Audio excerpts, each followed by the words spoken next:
In this video, guys, we are going over the best option run play in Madden 22, and you can do it with any quarterback in the game. All right, guys, we got this. Let's go. Gun wide trip sweep. Pros X go. On one. Ready? Ready.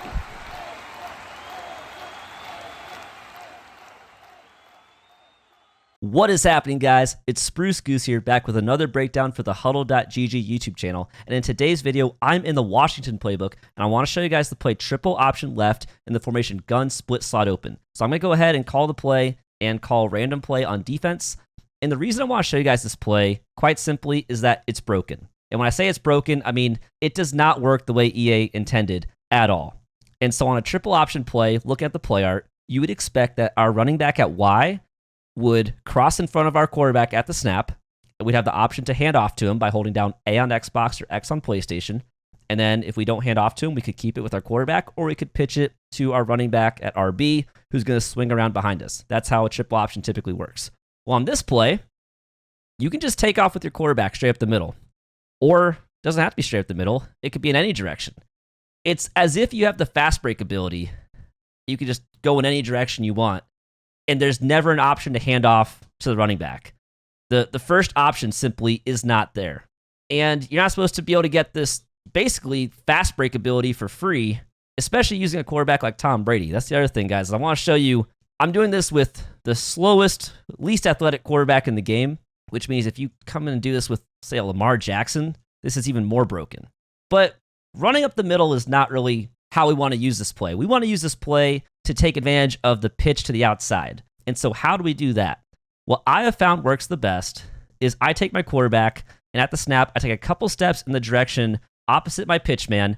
I then cut it back and then pitch it with the LB button on Xbox or the L1 button on PlayStation, and we can get some really great gains to the outside. Now, before we go any further, I want to quickly say, guys, that this play inherently has a lot of risk involved, and that's because there's a good chance you're going to fumble at some point running this play. You could fumble from when you pitch the ball, there's a defender in your face, and it just hits that defender and falls to the ground in front of you. And there's also the risk of a defender being in the pitch lane to either knock it down or intercept it before it gets to your running back.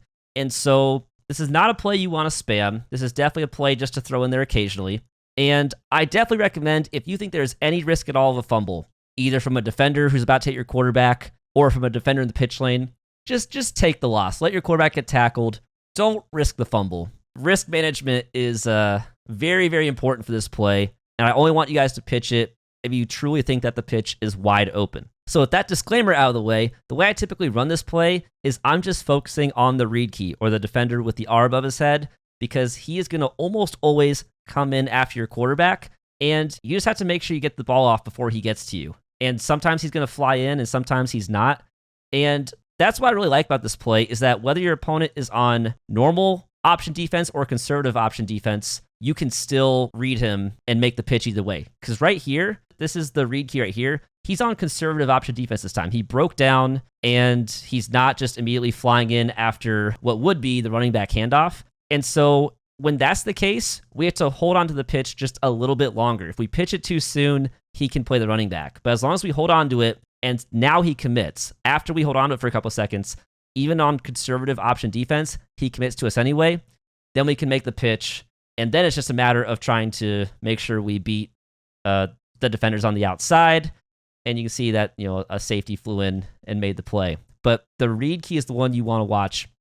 If he's not on conservative option defense, he's going to fly in a lot faster, and so right there, he actually got picked up, but sometimes he won't get picked up, and when that happens, guys, you got to be ready to get that ball out really fast, because sometimes he'll hit you almost, I won't say immediately, but he'll hit you right after you make that cut back towards the side of your pitch man, and you really got to get that ball out soon or just eat it.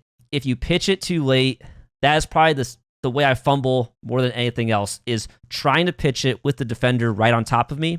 I pitch it straight into his body, and it falls to the ground, and the play is dead, and it's a good chance of being a turnover. Now, you can also use this as a short yardage play. It's usually good for a yard if you just kind of fly in and dive with the quarterback. You can usually get an animation that results in you not getting driven backwards. And so it's kind of gimmicky. It's kind of silly, especially with Tom Brady right here, to kind of fly in and just kind of Superman dive into the end zone. But if you need 1 yard, you can use it to get 1 yard. I would not recommend doing it as a 2-point play. I really think that even though we're getting some good reps right here, I don't think it's consistent enough at getting 2 yards for me to want to use it as a 2-point play. But if you just need 1 yard and you want to do something different, that's not just fullback dive or QB sneak or something, I would recommend just come and take your quarterback, run straight forward, take a couple steps, and just hold down X or square and kind of dive into the end zone or dive to that first down line. And I'm guessing your opponents are not going to see this one coming. Now, I always like showing you guys that these plays work in actual games, and so I hopped into a regs game with the Baltimore Ravens,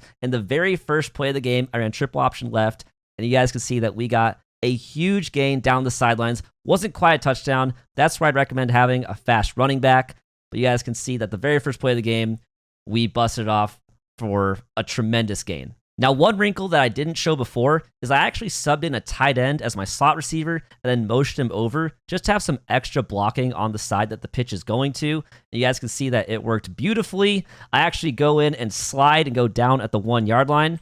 And so the very next play, I'm going to call triple option left again. And this time I'm going to go with the quarterback dive. And you guys can see that even though he's going to pinch his defense, all we have to do is run to the open space, dive in, and there is our touchdown. And so, guys, that is triple option left. It's a broken play, but it's a lot of fun. It's in the Washington playbook. I think you should give it a shot if you enjoy doing maybe the weirder off-meta stuff like I do. But try it out, guys. Let me know how it works for you. Let us know in the comments below if you like it and if you want to see more kind of off-meta, maybe a little weird, maybe a little glitchy tips like this. But anyway, guys, thank you so much for watching. Hope you have a great day, and we'll catch you in the next video.